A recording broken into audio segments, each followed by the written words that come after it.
Maray na aga lamang sa Indogabos, ayan, isi-share ko nga lang sa rabas mi kaswapon, di ba nagrabas kami duman sa may mga sakura.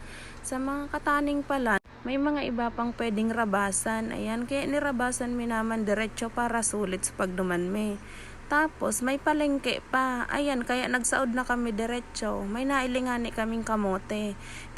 Tigapot mi kong manggurano 50 daan sa rong tumpok. Di nagbakal na kami, tangani may pamawa na kami sa aga.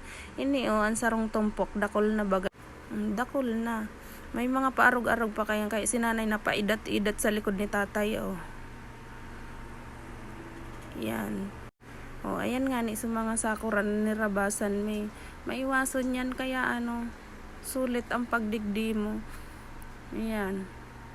Dawa mainit okay lang. Mababasog ang mata mo sa kakailing kang mga gayon kang burak. Nirabasan minat bago pa magtarakdag.